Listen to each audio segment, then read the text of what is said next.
Hi, and welcome to Archery Ops Podcast, brought to you by Gold Tip Arrows and Bee Stinger Stabilizers. On each episode, we talk to top experts in archery and bow hunting about what it takes to shoot better and hunt better, target after target, hunt after hunt, shot after shot. I'm your host, Tim Gillingham. Let's roll. Hey, everybody. This is the third episode of Audience Ops. It's a new Gold Tip sponsored podcast, and we're pleased to welcome renowned guest Michael Waddell. Oh, thank you, Tim, man. Glad to be on, man. I haven't really, I've just seen you around trade shows, been introduced a couple times. I mean, I know T-Bone from shooting 3D and back in the day. But we've had some casual conversations over the years, and it's good to have you on board. And I think a lot of people, recognize you, have seen you have a lot of success in the industry. And we just kind of wanted to bring you on and kind of hear your story to start with, and then just kind of get some little tips and tricks from you.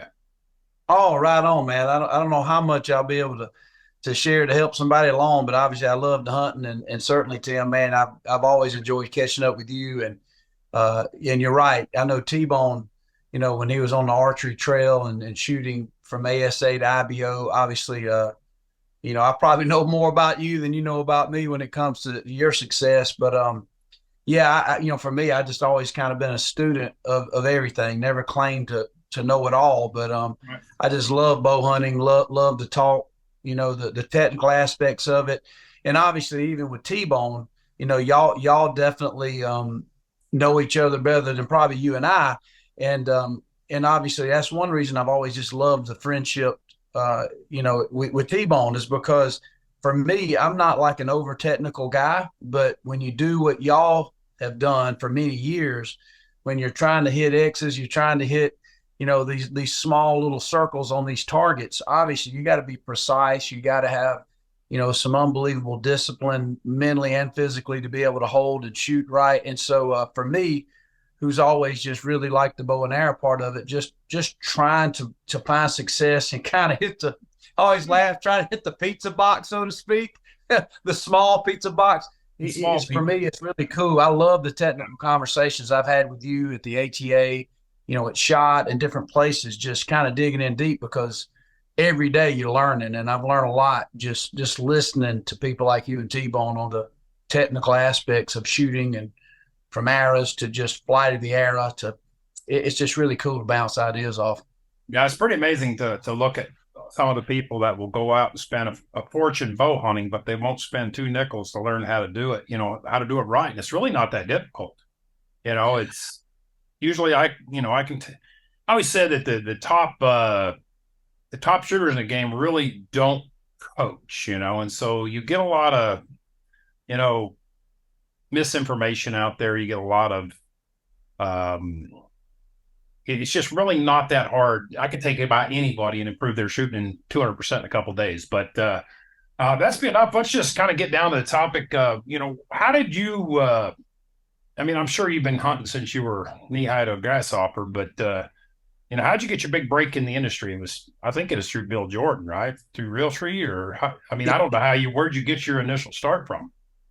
It was through Realtree, but I guess, even broader, it was through competition turkey calling. And that's one reason too, when it comes to like the archery world and competition, it seems like in every discipline of what you really love, or what you kind of put a lot of attention on, that you can focus on. It's cool, kind of a cool American story. It's like, you with archery and winning a bunch of championships, T-Bone, I got friends that shoot competitively, even with rifles, long distance and stuff. And obviously a lot of people know their names. And for me, it was just kind of turkey competitions. And that's where I just really fell in love with the competitive nature. I shot a lot of tournaments, but I couldn't hold a candle to the top shooter. So man, I was just there to hang out and the fellowship. So when it comes to turkey calling, though, I did have some success, and we won some contests, and that's where I met Bill Jordan, and I got a chance to start guiding turkey hunters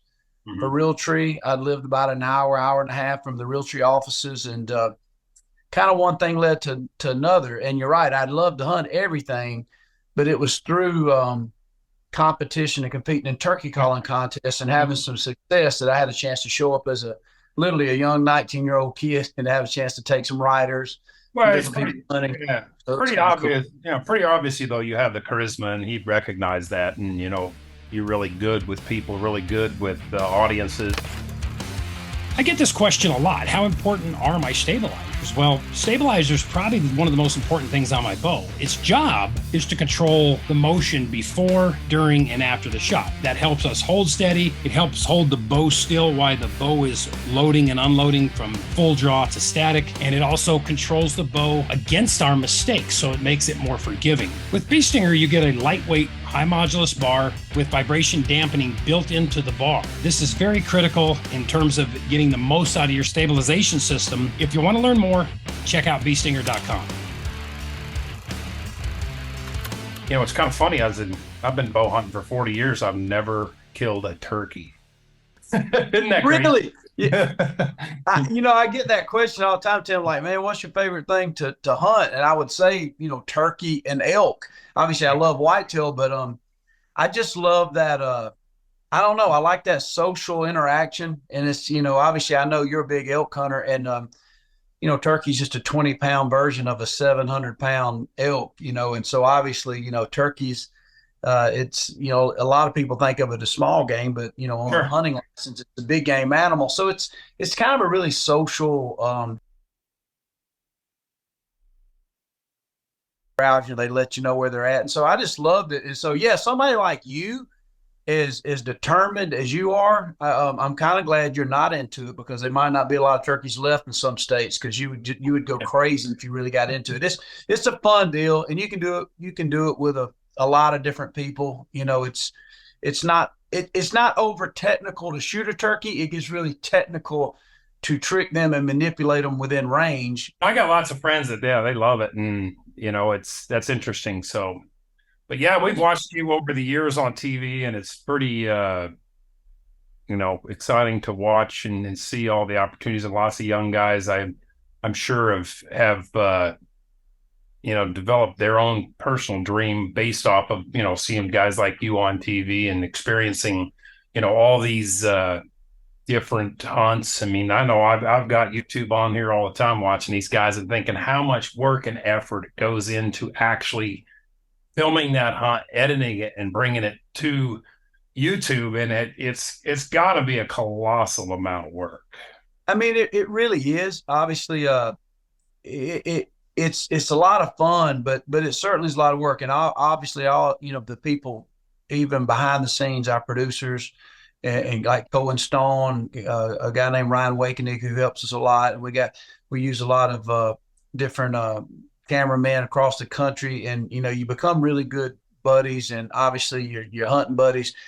But in the end, for us, man, we really enjoy just the fun of hunting, and so obviously in that, I'm no different than anybody else. It's Sure. hard not to get caught up sometimes and looking for, something big on the mountain, or a Sure. big, nice scoring whitetail.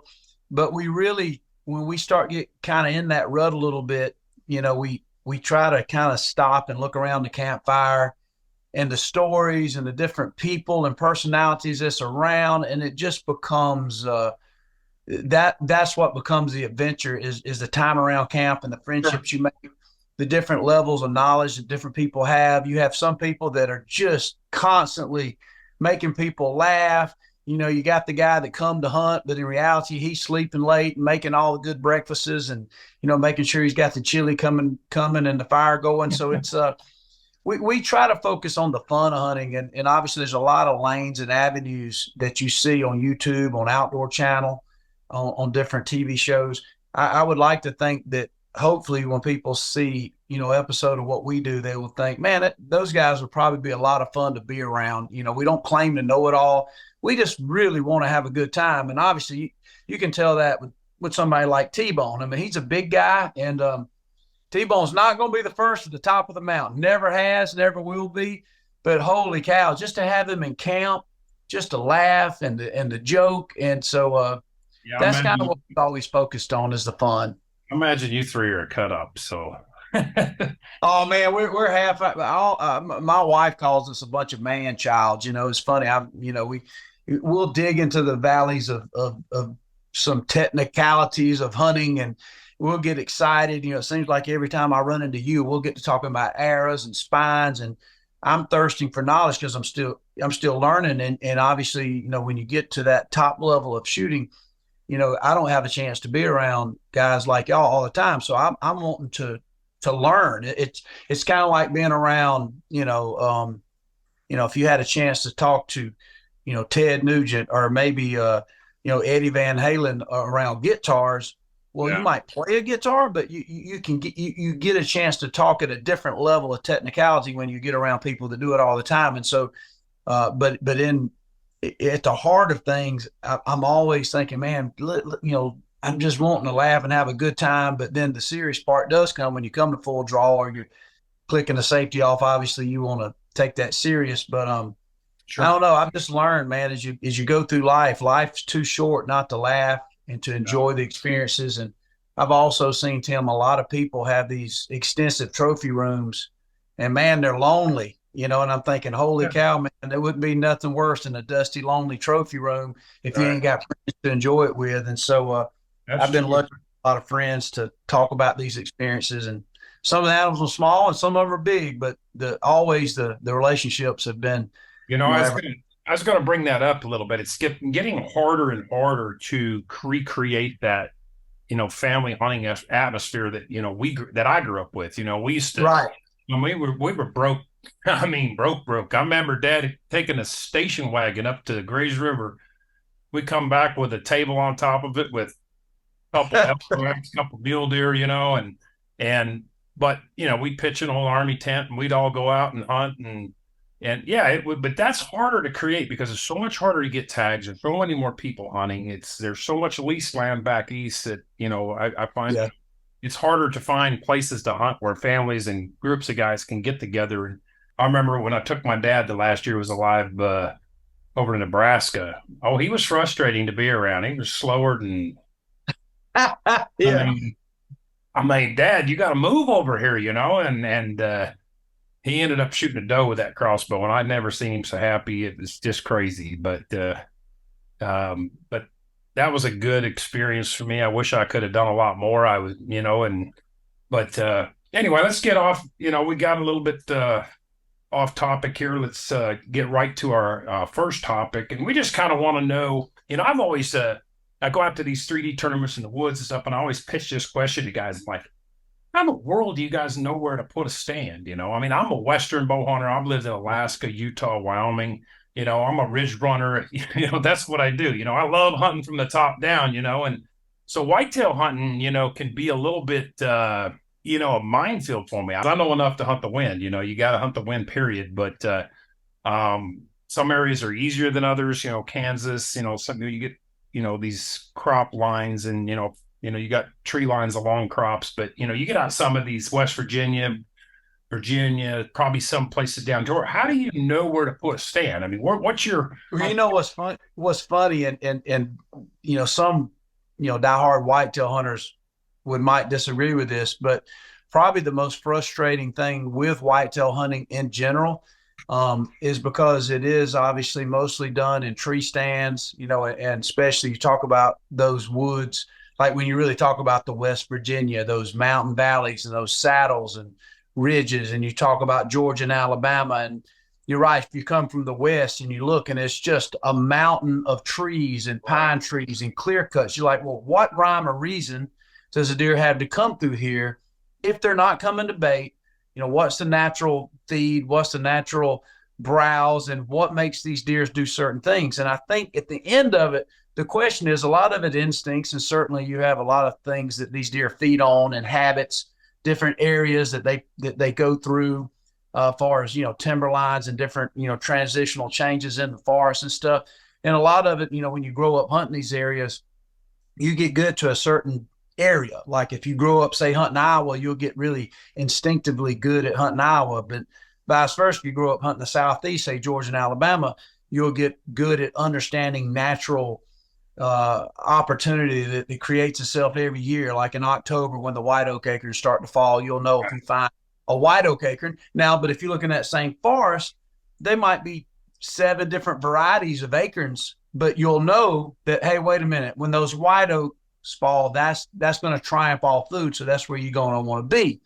And then you get to states, like you said, that a lot have more legalized baiting for whitetails. So that changes. And so even though a lot of people don't like baiting, there is a strategic way to go about, baiting and hunting the bait, because obviously it becomes more of a landfill of danger for these big whitetail bucks to come in, because they're looking for danger. They know they're coming to a bait. So what does any deer, or in this case, what does any predator do when he's coming to something he's going to eat? He's going to circle around and get the wind. So it makes it easier, but it doesn't make it foolproof, because you still have to be in a situation where that deer is going to approach to where he don't smell you coming in. Yeah, you might be hunting a huge alfalfa field, say in northeast Montana, and all of a sudden you're like, hey man, we're not going to hunt the mornings because we're going to blow all the deer out of the field. We'll wait till they go back. We'll get up in the high mountain ridge and we'll glass these deer and watch where they go off. So a whitetail hunt becomes more similar to a mule deer hunt. And for me to have a chance to experience that as a, kind of a redneck kid from Georgia was just mind boggling. I couldn't think about getting up at daylight and sitting on a mountain looking for a whitetail. And it was so cool. Then you see him go back to bed, and strategically you kind of guess, what trail he might use, literally on a, 150 acre alfalfa field, which most people in the South, if they got 150 acres to hunt, they're blessed. And I'm talking about this one field that just a couple good buck will come out. So it becomes like a chess match versus Georgia. A lot of times you are depending on a lot of strategic luck. People hate to use the word luck, but whitetail is a lot of waiting, a lot of patience. Yeah, that's don't get smelled. So that's the good and bad of whitetail hunting. There's a lot of deer out there. There's a lot of opportunity. Every state has now got a really sustainable, solid, mature whitetail herd. But except Utah, we don't have any. Utah, right on the Idaho border, those river systems north in Idaho and Wyoming, all have whitetails. So Montana, I know. I've hunted up in Idaho before, and man, they got some really good whitetail hunting, and it's fun because I think that's what I liked about it. Being from the South, it becomes pretty exciting because the way the land lays, you can see these deer coming out in these farm fields and these different agriculture and where they travel through those mountain valleys, and so they create a lot of pinch points and places you can hunt them where. Like you said, you go to Virginia or Alabama, Mississippi, it's just a vast array of woods. And so, a lot, I tell you what, we end up doing a lot of times, Tim, you hear a lot of these whitetail people, and I'm one of them, like here in Georgia, you're creating better situations to help create a better opportunity to tag a whitetail. You letting the woods will be really thick, and you'll take and, like I got a veiled mulching head, and I'll go through there and make trails for the deer to walk. So you kind of can manipulate the situation to your advantage. Some people kind of even frown on that, but you can make food plots. You can create, oat fields and clover fields. Me and my dad just planted about, 7 acres of standing corn that hopefully I'll have that we can bush hog down to give some better opportunities for deer to come out. And, my wife, my kids hunt. So, I think in whitetail there is a lot of work and money that goes into it, and I think I enjoy that, but I do enjoy the freedoms of the Western hunt because you kind of get out there and it's kind of all naturally man-made, and you certainly can create some habitat that helps you for elk and mule deer. But it's a little bit more of a it feels a lot more adventurous. You don't know what you might get into. To me, 3 or 4 days into hunting or scouting until you find out what your potential is going to be and where you need to be. And to me, that's still kind of refreshing and exciting. And I didn't grow up getting a chance to do that. So similar in nature, what you was talking about, the whitetail, that was been me for like mule deer, elk. It's just like, I don't know. You just feel, it's a crazy cool feeling to be out in that big country looking for almost a needle in the haystack in some cases. Yeah, I think a lot of times it's like it's like going fishing with a guy that really knows what he's doing. I hate fishing. I mean, I like catching, so I like going with somebody that really knows their craft. And it's just crazy. Like you think about how did this guy get to know all this? Matt from Grim Reaper here, he's like a big walleye fisherman, and he told me a few things, and but this guy's just a master at it, and I don't have to, kind of move on to the next subject. We're going to talk about, what type of stands do you like? You got ladder stands, you got hang-ons, you got climbers. You guys probably use a lot of climbers, we don't have straight trees where I hunt. In Kansas, you dang sure ain't using a climber. Right. But, Right. ground blinds. I mean, I kind of like, from what I've seen, is that I've used personally the Millennium style stands that have that cloth seat. That's probably the most Yeah. comfortable for me. But Hunter Hogan's a guy that hunts with Levi. He does some filming and stuff, and he swears by the tree saddle. I hung a tree saddle up in a crooked tree in Kansas last year. I mean, man, that was so miserable. I finally got down and sat on the ground. But Dude, yeah, I'm kind of the same way, man. I've used a tree saddle. Matter of fact, years ago, it was like in the early '90s. I remember a friend of mine named Shane Collier. We got a tree saddle, and I think it was I forget who made them, but they were made here in Georgia, and it was kind of cool because like a lot of but now I don't know if it's age or just the fact that you get to where you hang so many lock on stands, and over the years I bought so many, collected so many, that when you drive somewhere, you have those stands and you get pretty efficient at putting them up and taking them down even quietly. But I'm kind of like you. I'm not as tall as you, but I'm 6'2", about 225 pounds. So I'm a pretty big old boy. And so I can't find the comfort. I don't feel very stealthy outside of getting up in the tree. After that, I feel like Elmer Fudd, like a big, tall Elmer Fudd. And I'm like, what do I do with my bow? And I'm trying to hang it, put it on a hanger. And I feel like I'm just making so much racket. So inevitably, I've kind of, for myself, when I'm on a hunt, and let's just say we're all going to Iowa tomorrow, you drew a tag and I drew a tag. Yeah, to me, it's hard to beat just some good climbing sticks, screw-in steps, and some good lock-on stands. You, like I said, Millennial makes a good one. There's a lot of good tree stands out there that are lightweight. Some are aluminum, some are steel. But with that said, once you kind of get used to hanging them, you can get them up and down really simple and easy. And I like the lock-ons for those situations because you might not know the land. You might be looking at maps and your apps on your phone, like base map and different things of trying to figure out. And you're kind of getting an idea. We might even have no trail cameras. We're going off just, hey man, why don't you go check out this south end? You might say, hey man, I'm going to get in this pinch point down here. Farmer said they got beans on one side and they're standing corn. I bet they'll travel through here. I'll get there. All right, well, I'll go hunt here. So for me, I like the lock-ons. For my home stand, like my home place, I've got right at 600 acres that I hunt here in Georgia.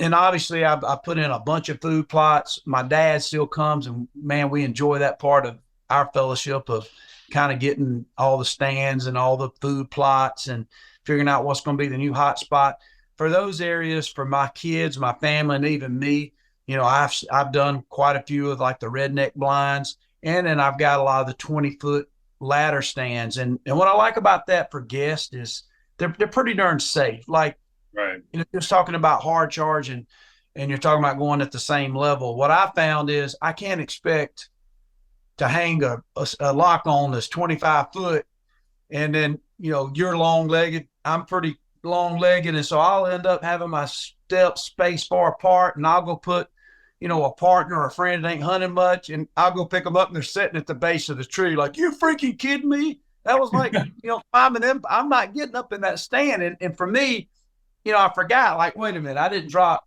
Tim Gillingham off. I've dropped a guy that's never really bow hunted much and expected him to get 20 foot and gets back to your dad. I got some people terrified in a 10-foot ladder stand. Right. So being that I hunt with a lot of different people, I would say I do lend spots that I know are going to be traditionally good hot spots to the 20-foot ladder stands, because anybody can get in them. I got a 6-year-old boy, Tim, that his favorite thing to do is he wants to ride around. We go here in Georgia, and he wants to go climb up in the stands. He'll go climb up in those ladder stands, and he just thinks he's Rambo, like, and right. So even he can climb and get up in them. So I like that double ladder stand for myself, kind of like Yeah, when my wife takes off for the gym, I go kitty corner to the king bed, man. I mean, I like the flop, you know. I like that's right. I'm a big That's right. dude. I feel like I bump everything, and I feel like with those big stands like that, you know, you can hide a little bit better, you know, especially, Yeah. you know, it depends how they're set up. But yeah, I always feel like my buddy Sean Greathouse from Hampshire, he one year he killed 186 and then 194-inch buck all on public land in Kansas and then over in Colorado. And he told me he sits all day, you know, Yeah. all day in a heater bodysuit. I'm like, dude, I just can't believe. Do you know what I would look like in a heater bodysuit 20 foot up in a tree? Everything in the world would pick me off. I guarantee you. But It looked like a grizzly bear up there. that story was kind of funny because he literally never shot an arrow. He shot the same two deer with the same arrow and never shot a practice arrow between the two. And he gets over in this public piece of ground and, you know, he goes in before daylight, puts a stand up. He wakes up, or gets up daylight, and there's a guy sitting in a stand 40 yards from him. Oh my goodness. So this, That, you know, but this is probably what killed this deer for him. You know, it's kind of funny because this is maybe a public land hack, right? So this guy shoots a 2-point mule deer like 9 o'clock. Then he made a bad shot, and Sean said he's down there for 4 hours looking around for this thing, and he said he had no clue that I'm even there. And he said he finally left about 3:30, 4 o'clock. He said, I'd be damned, it wasn't 30 minutes. Here come this 196. And like he was just waiting for that guy to leave. And so that all day sit, not making any noise, and that patience, you know, paid off. And he killed just a slammer of a buck. But that's it does, man. Patience might be one of the best skills in hunting and really anything. I mean, even the aggressive style of hunting that I would think, like, we've never hunted together, you know, I would think the way we would approach something is probably similar. You wouldn't know it because I like to have a good time, but I'm kind of a hard charger. Now, I will say I've gotten older. I just turned 50 this year, and I feel like I can still go up the mountain, but I have learned to do things a little smarter. But I would say I'm not the most patient. When I find an opportunity, man, I feel like I just want to run down there and get it. Like I feel like I feel like I'm hunting like I'm poaching sometimes, whether I'm on public or private. Like I got to get this and get out. You know, it's like a big much impatient. I'm not a great patient guy. yeah. However, I got some dudes that I know that hunt private and public. They might not shoot a lot of animals, but they always kill big animals, and they have unbelievably patient. I don't know if they even have a pulse. I don't even think their heart beats. They can just sit there and just all day long. And I'm not that way. My mind is either something creative or there's a chore I need to do, or I know I need to get back to the camp and I didn't get the mess hall set up and I forgot that I can't remember if I brought enough Vienna sausages and soda crackers, and my mind is churning. So I'm like, okay, I catch myself, just can't relax. And that's not good. So those guys are a lot out. We call those guys indoor shooters. Yeah. There you go. Indoor. You're ready to go to the mountain, fire 20 more arrows, right? I'm not wired for that. I'm the same way. I mean, I'm a ridge runner, you know, and I find myself, you know, it's funny because sometimes, you know, you're always questioning yourself on an elk. Do you charge right in?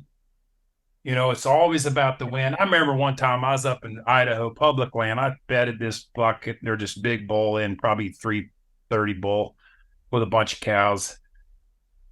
I had the whole fresh scent lock suit, to spray, the hair gel, everything, right? I sneak into like 200 yards. Thermals are running up the hill. And I'm thinking, I'm just going to wait here. But then you start thinking, how long am I going to wait? Because them thermals are going to change. I mean, and you start questioning everything you're doing. And I mean, I stripped down, sprayed, did all the stuff. This is about the last time I ever used one of them damn suits. But right. I sat there. I feel like really confident. And all of a sudden a thunder bumper rolled in. and that freaking wind just started rolling down the hill. I mean, they were gone like that. And I was like, really?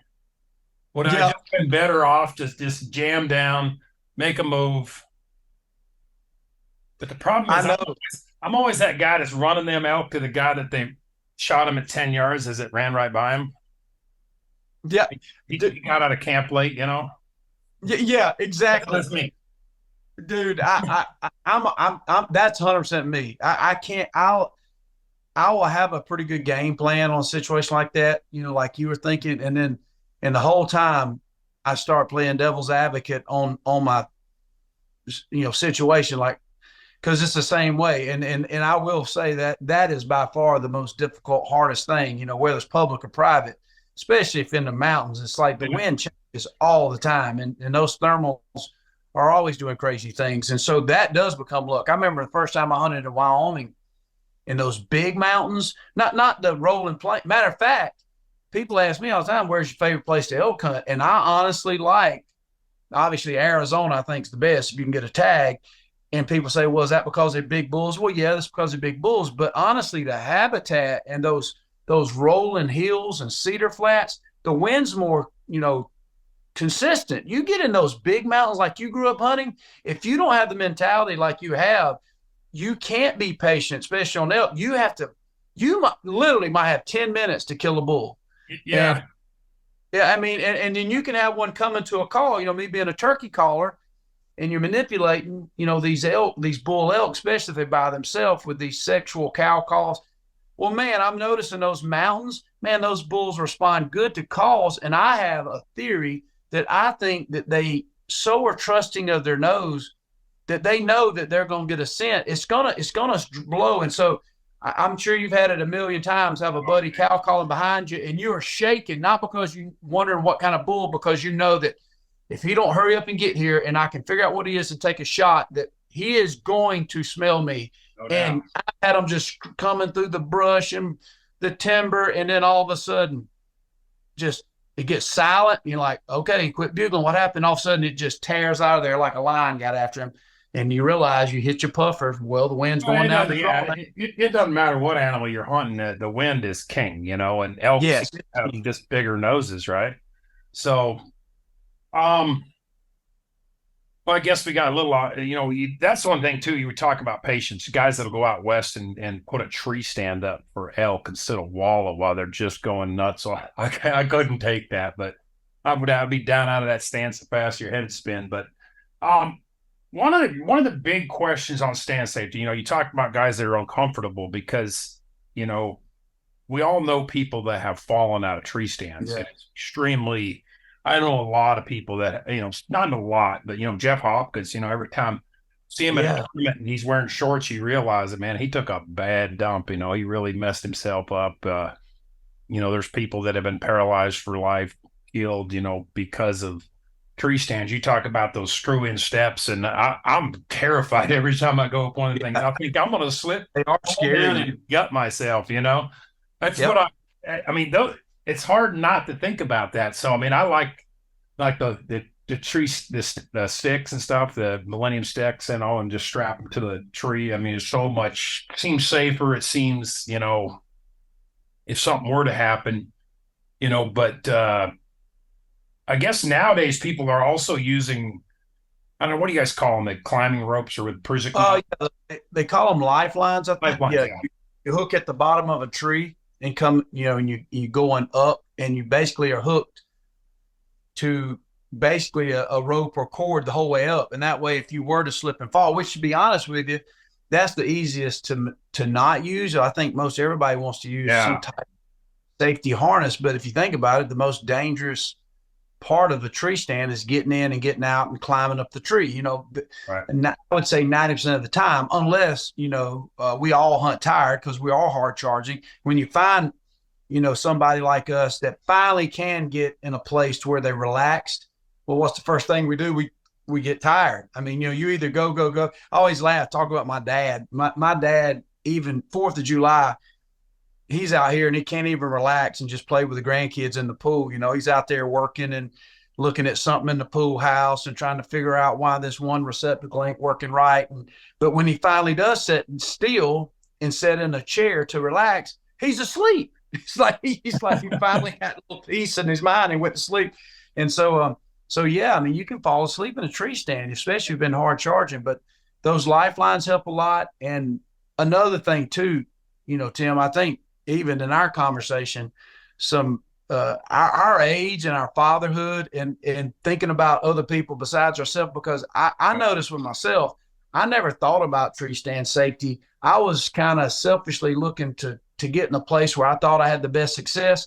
And so I was hunting with people like you that if we had to swing like monkeys from limb to limb to get 20 foot up, or if we had to sit on a boulder, looking for elk, we'd be right on the edge. If we fall, we wouldn't be hurt, probably be dead.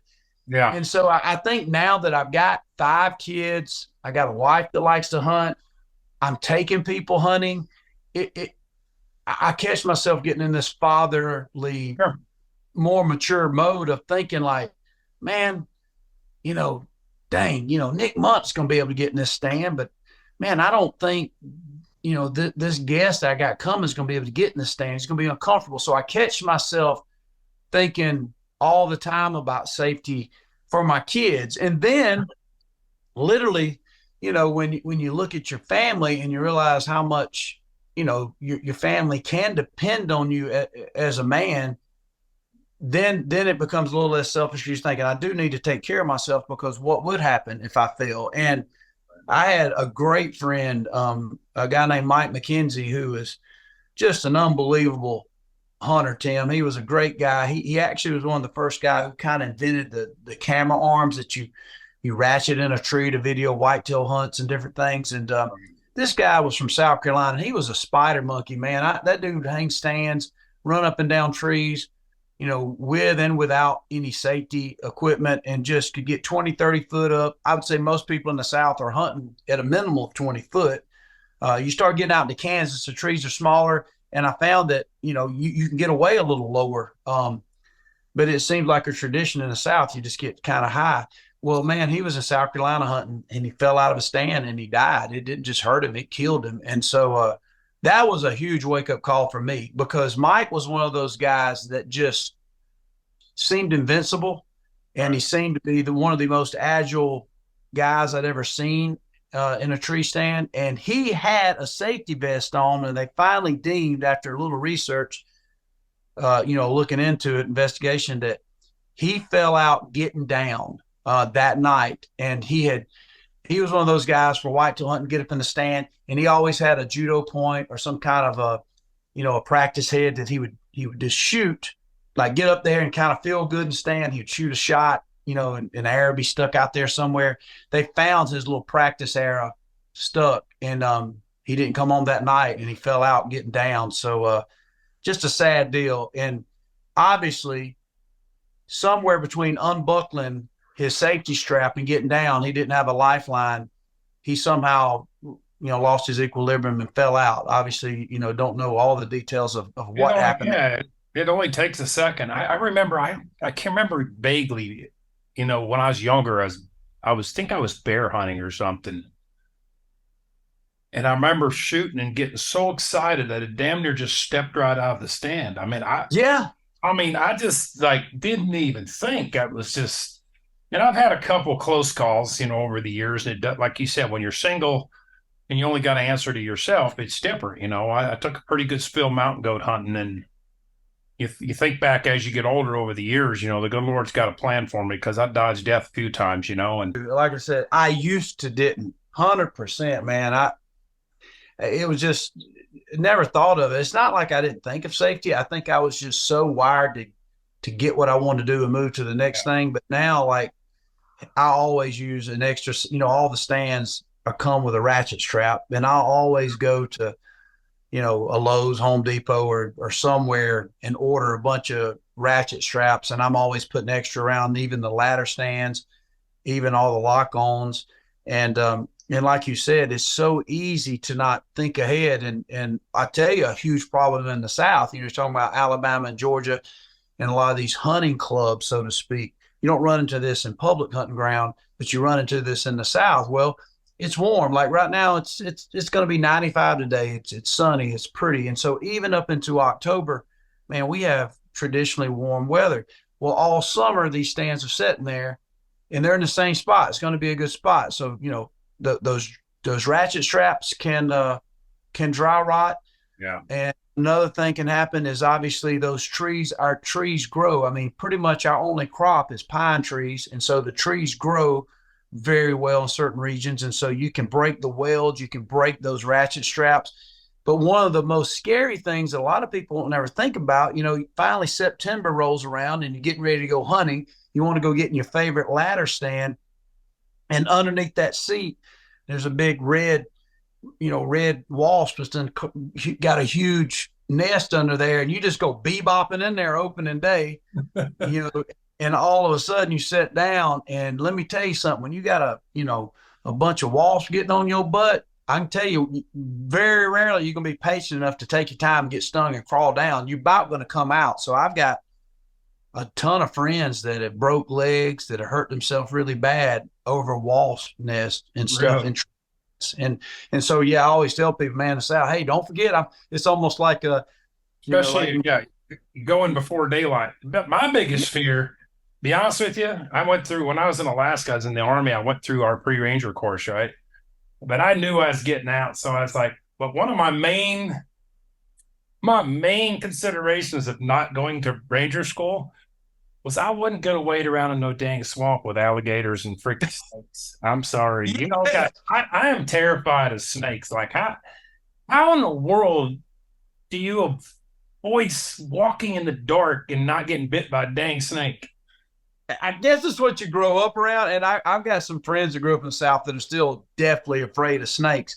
And it's funny you say that. So where I live, most time we'd fly out of Atlanta, but used to in the early days, when I first started working at Realtree, when I was really young, we would always fly into Columbus, Georgia, which is the home of Fort Benning, the home of the Ranger. Mm-hmm. And so my most fun and man, what a prick I was to do this, but all the new Rangers that come, I mean, I met some tough dudes, because obviously to be a Ranger, you got to be a tough dude, tough hombre, and it's funny. I would have more, I'd be flying home into Columbus and they'd be flying in to go to Fort Benning. And I had so many Western guys like, hey man, so, what's the snake situation down there in Fort Benning? And I'm like, man, you got every snake that's poisonous in North America, in the South. And man, and so, from water moccasins to rattlesnakes to coral snakes, you name it, copperheads. And I had some really cool, interesting conversations with people. And then, like the wolves, the grizzly bears, brown bears, never have a concern. I'll walk out the forest middle of the night. But you let a big old thought of a black widow, getting in my boot or something, or crawling under or being in my sheets or sleeping bag. No, it's fun. Snyder, Aaron Snyder, Faru. Yes. These guys are all sleeping under these dang tarps and stuff, and I'm like, hey, no way, I'm not sleeping without a net around my butt. I'm way more afraid of that kind of thing, of that thought, than I am of any man or like I said, a big bear, or I don't know. I just feel like I got 10 millimeter, right? No.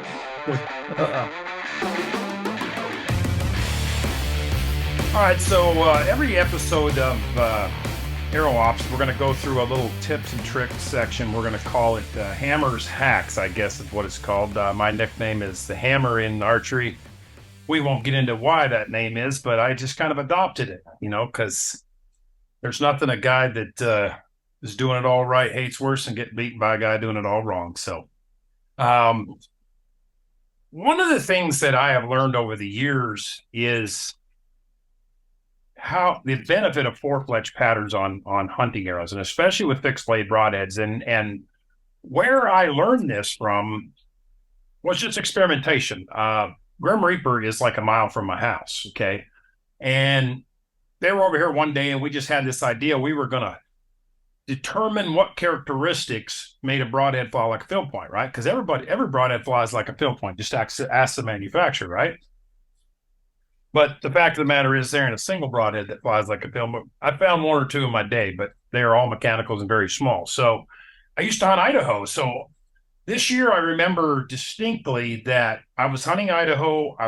You had to shoot fixed blades, and I was shooting a typical standard what the industry said was the very best thing for, you know, fixed blade broadheads, and that was a 4-inch 3 fletch hard helical. And every broadhead, we have like 8 different brands of broadheads that we were shooting. And at some point, we were shooting about 80 yards or 90. At some point, every single one of those planed off and hit in the dirt. And I was just like, I could not get this set up the way I wanted it. And that's one of the reasons I hate fixed blades so bad. But I just don't see any redeeming qualities, I guess. So I had some arrows in the shop here built up that I had shot ESPN Great Outdoor Games with. They were 22 series. They were a little bit bigger diameter, but they had 4-fletch, 2.5-inch vanes on them. And the reason I initially had 4-fletch those were I could knock them upside down, right side up, you know, in the heat of the moment, and I wouldn't have to worry about it. Well, that has some application to hunting too. If in the heat of the moment you knock a 3-fletch upside down, you're going to have a clearance issue. But when I switched to that 4-fletch arrow, it was such an epiphany. And I mean, when I say a remarkable difference, it went from every broadhead planing off into the dirt that I couldn't miss a 6-inch group like that. Okay. And I've seen this over the course of my archery career as I get to larger diameter shafts, which have more surface area, just like a fixed blade broadhead. They have the same effect. If I go to like a blazer style vane, this is a Q2i Raptor. If I go to something like this, you know, which is very popular and honestly probably as good as any, you know, 3 or 4-inch 3-fletch in my experience. But it kind of depends the distance you're shooting, how much blade surface area you have. But I found that even with large diameter target arrows like my triple X's in 3D, the difference between 3-fletch and 4-fletch was absolutely remarkable. So it's one of the reasons we now currently have this 4-fletch 2.5-inch vane or 2.75 vane from Q2i that we factory 4-fletch with. If you're shooting fixed blade broadheads or you're shooting mechanical broadheads that have a lot of blade surface area or have any susceptibility to any play in the blades or flutter, you're better off going a little bit more vane. Okay. I think this 2.75 will cover you on about any fixed blade broadhead. It actually, I think, will do a lot better job than, you know, a 4-inch 3-fletch. You know, if I go into like finger shot arrows, which this is my traditional, I go a little bit higher profile, but I still 4-fletch them because it's going to create a better air pocket, a better parachute on the back of that arrow to straighten that arrow back out and get the back of the arrow in line with the front, because the front can't take off if the back is in line with it. Okay. Even on my target arrows, I go to a lower profile, like this is a 2.1 low profile. I actually hunt with a vane very similar to that. I've actually hunted with this vane last year. And one of the reasons I like it is if you look at it, you got a very low side profile to the wind. And I shoot a glue-in Thorn mechanical, so I can run a very small vane that's very quiet. But I still go for 4-fletch because although I may not be able to see the difference a lot with that micro diameter arrow with a target point, I feel like it was so compelling in the fixed blade broadhead arena that it has to matter. Okay. And forgiveness is a very subtle thing. Forgiveness is basically defined by how far out do my bad shots hit. Okay. And that takes some practice. Okay. And you want to put the arrow in its worst form. That's why I was doing it at 90 yards. So go to your max distance, fletch some 3 arrows up, 4-fletch, fletch 3 up, 3-fletch. And I think you're going to see the same results. Over time, you're going to see that my so-so shots, you know, with a 3-fletch are going to hit further out, and my good shots are all going to go in the middle no matter what. So I hope that helps. Do some experimentation.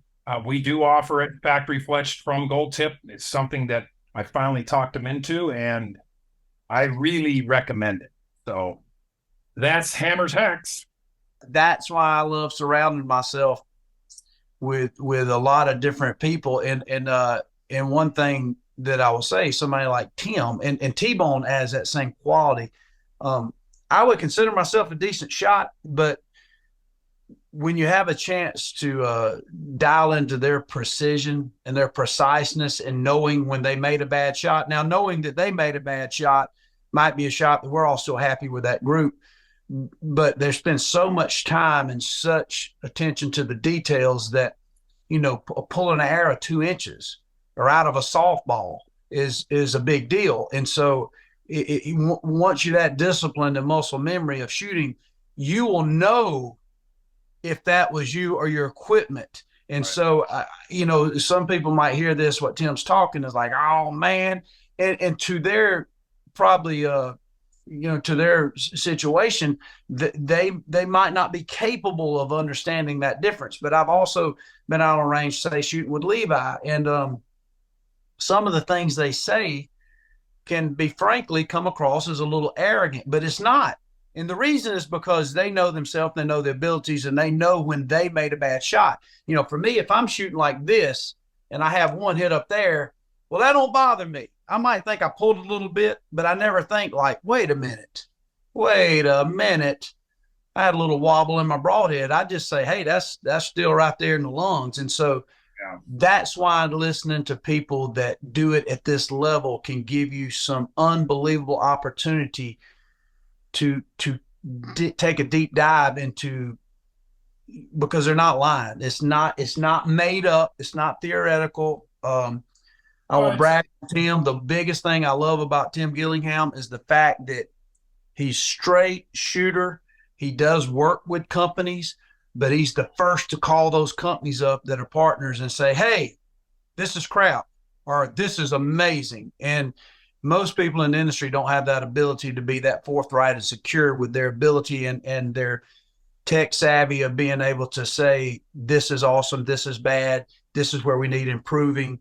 And I think what happens is the hunting industry and sometimes our companies and manufacturers, we become a little two-faced, and we're trying to be politically correct, and we're trying to not push the envelope. We're not trying to offend hunters.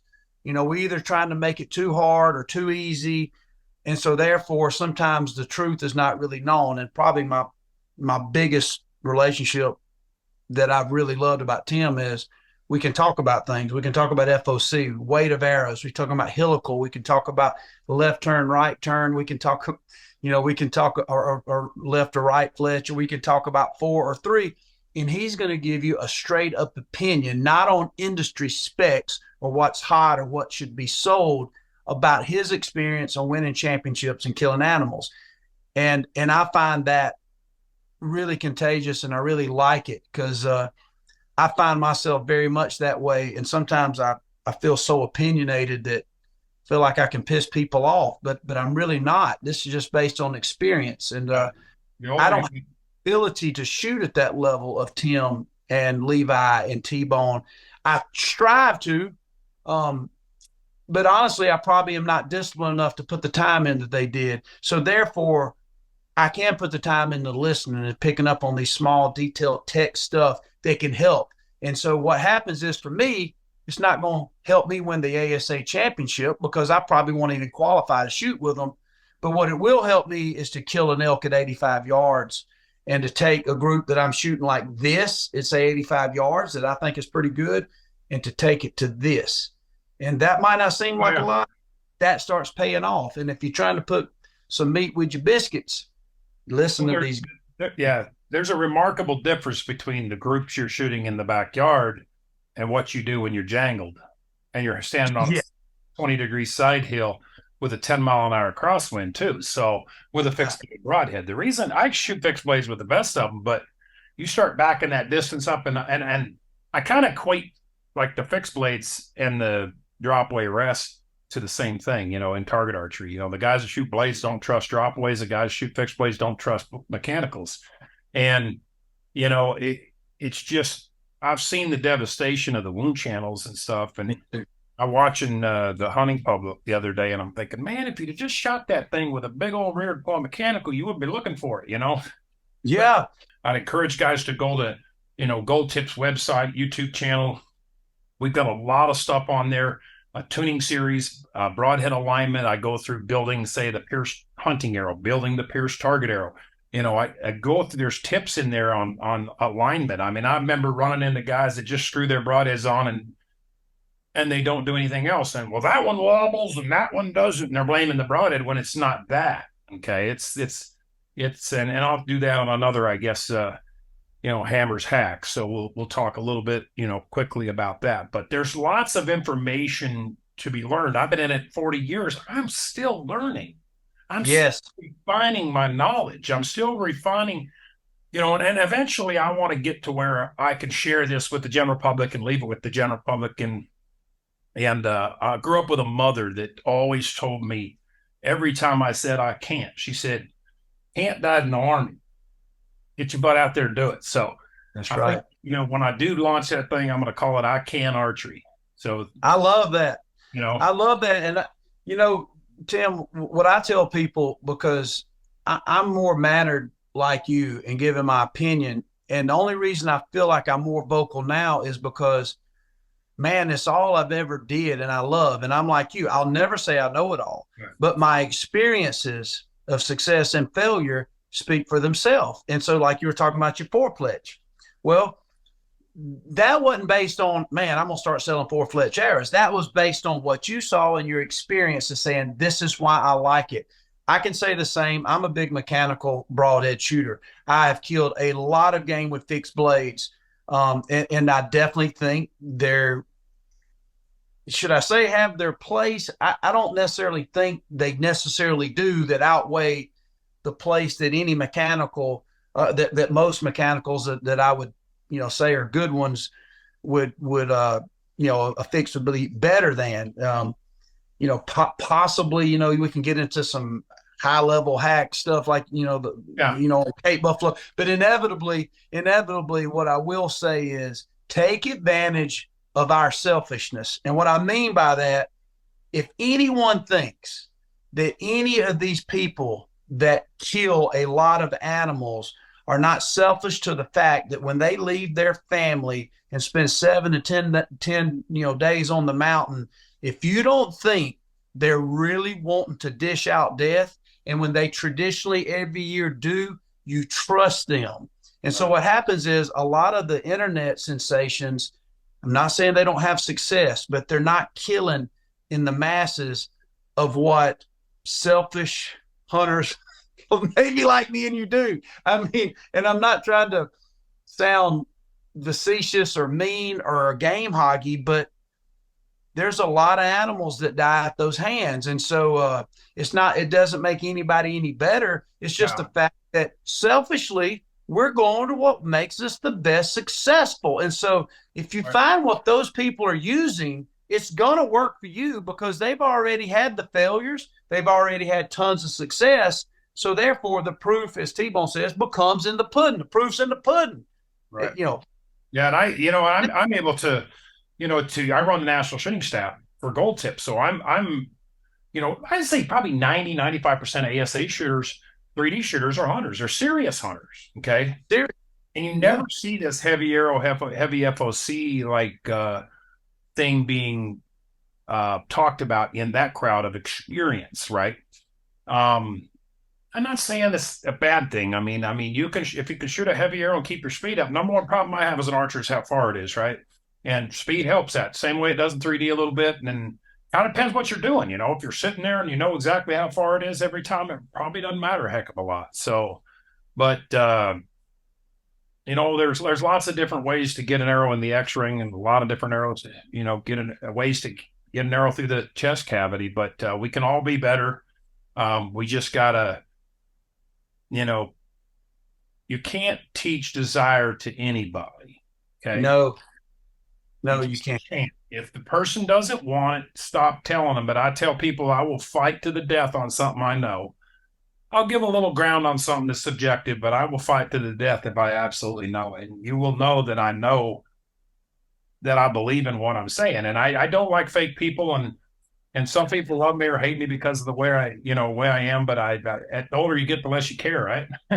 Well, I personally love it because there's less of those type people, Tim, anymore. And it's funny because obviously I love to bow hunt, and anytime you start dialing into arrows and kinetic energy and, FOC and stuff, it opens up this huge, I wouldn't say controversial, but opinion. And I love opinion, because with opinions, that's how we learn. And then, like we both can go experiment in the South. One of the cool things, you got an opportunity. Like, man, my deer, I just realized through a lot of inventory, I got so many deer, like I'm overpopulated. So this year is going to be a fun year for me and my kids to kill a lot of does with a bow and arrow. So in those situations, again, I'll get criticized for it, but you can guinea pig some different things and have fun. I like to go outside of a comfort zone. And so as you was talking about arrows, for me, when I got into bow hunting at around 12, a lot of my equipment had not to do with what I necessarily wanted. I was a broke redneck kid. You buy the cheapest gear. You don't have the best bow. You don't have the best product. You don't know if it's a heavy arrow or a light arrow. You just know it's one you can afford. And so when you find success, but then you experience some failure, you start saving up and building your knowledge of what you know, and then you're around different people in the industry. And so half of the time, some of these people that's given these almost hated type of, you're an idiot if you do these things, I start looking at their resume, and they killed a couple pigs under a feeder in Texas, and that's all they got. And I'm like, okay, good for you. I'm glad it worked for that. But, we're going to be in the mountains. We might have one shot at 76 yards. Hopefully we get a rangefinder on them and get our arc and understand our elevation drop. But we're not machines. There's going to be a crosswind of 30 mile an hour possibly. And so I never forget the first time I went mule deer hunting out in Colorado. It was in the plains, and it was cornfields and milo fields and these big coulees. It wasn't big mountains. It was just these big open ranges. Well, the wind was blowing. I figured there should have been a tornado warning. And I remember I was shooting at 35 yards, and it was blowing my arrow, a fixed blade broadhead with 5-inch fletch, 3 fletch. And Tim, it's not surprising. I was missing the whole target at 35 yards. Yeah. And I'm like, oh my God. I come out here prepared to shoot 70, and I'm thinking, I don't know if I can hit one at 20. And so that's when I realized, like, man, I need to slim this down a little bit. I got too much. I got too much on the front, possibly too much in the back. And all I know is this arrow is blowing. Yep. This is like playing craps in Vegas to hit a deer.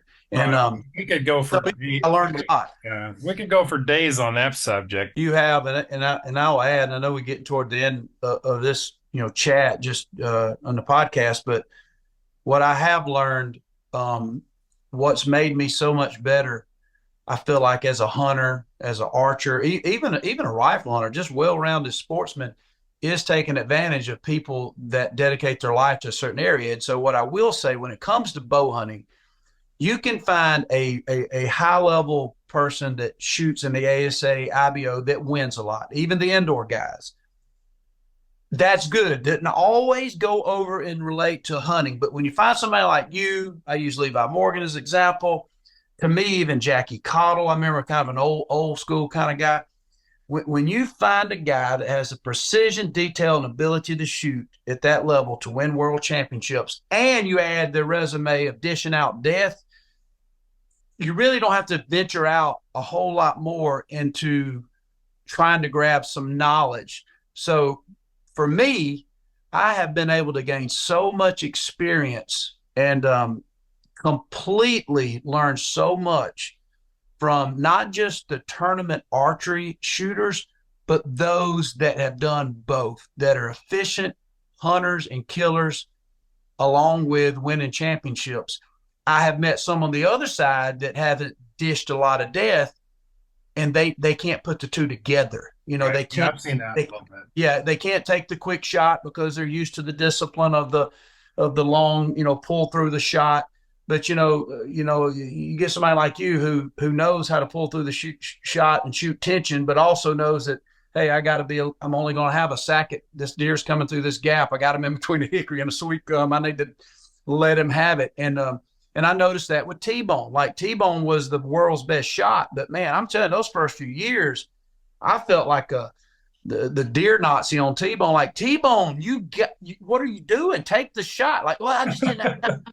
Like, he stood in the opening for 20 seconds. Well, I got range, and I was looking, and there was some twigs, and it took him a while to take that meticulous, detailed approach to a target, to studying it, to trying to figure the range. And obviously you can't afford that. So you get some guys, and I'm sure you know them, that have not turned that curve. But when you get somebody that's dish death from big game to small game to long distance to windy conditions to altitude changes to shooting in the thick, humid South, that's another thing I learned. Like I said, I know we go on forever, to going out to the high country and elevation. I noticed my bow was shooting about an inch or two hotter. That I'm like, what's going on? And somebody told us, like an archery guy said, man, you shooting a little hot. It's just slider. Like, oh man, this ain't Sir Isaac Newton stuff. I feel like, man, I'm telling you, dude, you're shooting in a different environment. You're higher altitude. You're this and that. And Yeah. I turned a lot of that to be true. And like you said, you learn so much, and you always learn. And so I think podcasts like this that people will dig into, to listen and to these hammer hacks along with these guests who had experience. I just think there's a lot to learn. It makes me want to listen to everyone because, man, I'm selfishly don't want to fail. I don't want to fail. I'm a very selfish person when it comes to my game and when I take a shot. And if I something that gives me a little advantage, whether it's fletch, a better mechanical head, or a better fixed blade, or a little more kinetic energy, or a little lighter that helps me from a string jump, I want to digest it all. Listen to everyone and cultivate your style that fits your personal, mental, and physical attributes. And you'll get unbelievably success with that, in my opinion. Let's expand your knowledge base. Well, thanks for having you, Mike. I appreciate it. It's been a good conversation. I'm sure we could go for hours. It's not know-it-all. It's excitement and security of sharing what we know, man. I freaking love it. Well, I appreciate everybody. We're going to close out this third episode of Arrow Ops, brought to you by Gold Tip. Thanks again, Michael, for coming on board. And I think if you guys will, subscribe to this podcast, you're going to pick up a lot of tips and tricks that are going to help you in your bow hunting and archery pursuits. Hey, before you go, there's a great way to get even more info and tips. Follow this podcast and check out Gold Tip on Facebook, Instagram, and YouTube. Thanks for listening, and as always, start tough and stay true.